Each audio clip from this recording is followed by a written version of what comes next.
जो माणूस ज्या गावात राहत नाही, वाडवडिलांपासून दुसऱ्या गावात राहतो, ते तिथे जातात काय, तिथे उभे राहतात काय, दडपशाही करून आणि दबाव आणून ते त्या ठिकाणी उमेदवाराचे विड्रॉल घेतात काय, हे एकंदरीत जे आहे हे मतचोरीचा हा दुसरा भाग आहे। आता उमेदवार चोरी यांनी सुरू केलेली आहे।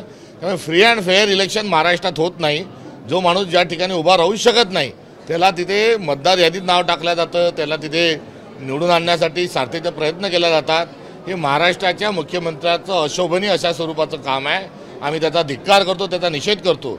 मुख्यमंत्र्याचे एक मामे भाऊ धर्मदा आयुक्त आहेत, ते तिथे जैन बोर्डिंग सारख्या जमिनी विकतात आहे, तर दुसऱ्या मामे भावांना आता चिखलदऱ्यामध्ये जमिनी खरेदी करण्याकरता आता नगराध्यक्षपदाचा नगरसेवक बनवण्याचा जो घाट घातला आहे, हा संपूर्ण महाराष्ट्रामध्ये मुख्यमंत्र्यांची गुंडेशाही आहे आणि गुंडेशाही महाराष्ट्र खपवून घेणार नाही, हा इशाराही या निमित्ताने आम्ही त्यांना देत आहोत। काँग्रेसच्या उमेदवारांनी त्या ठिकाणी माघार घेतली, बरोबर, निश्चित आहे। हे काँग्रेसच्या उमेदवाराने माघार घेतली या संदर्भामध्ये आपण लक्ष वेधताय, हे सत्य आहे।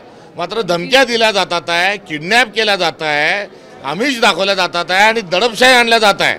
आज काँग्रेसचा असेल, उद्या सामान्य माणसाच्या घरामध्ये शिरण्याकरता हे मागे पुढे पाहणार नाही। त्यामुळे लोकशाहीची थट्टा ही यांनी लावलेली आहे आणि मुख्यमंत्री महाराष्ट्रात हुकुमशाही आणून पाहत आहेत।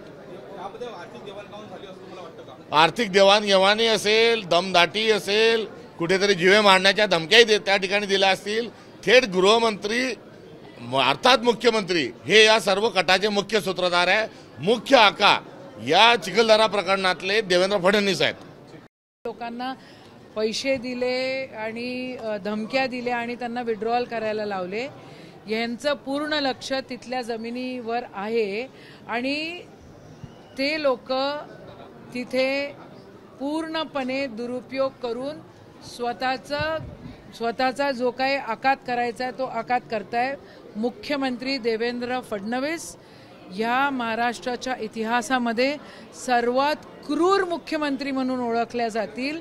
ज्या हिशोबानं ते संविधानाचं तोडफोड करतायत ते अशोभनीय आहे। त्यांच्या प्रतिमेला बिलकुल ते शोभत नाही।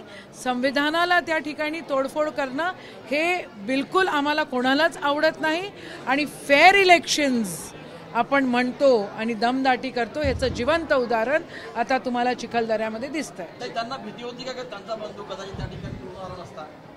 त्यांना सगळ्या प्रकार, बघा माझा जो अभ्यास आहे कमी असेल एखाद वेळेला, पण जो अनुभव आहे तो असा आहे की भाजपमध्ये भाजपचे ओरिजिनल कमी आणि भाजपमधले भाड्याचे आणलेले लोक जास्त त्या ठिकाणी आहेत आणि 100% भाजपचे लोक घाबरलेल्या अवस्थेत असतात, घाबरूट लोक आहेत आणि म्हणून या प्रकारे ते दमदाटी करतात।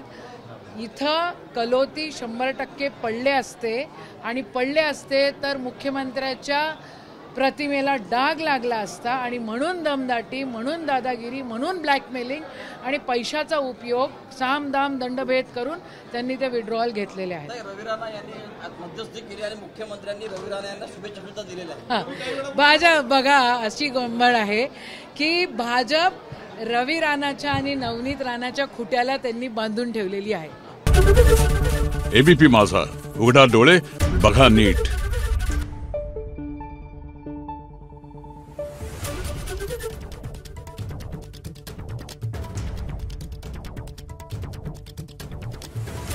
Thank you.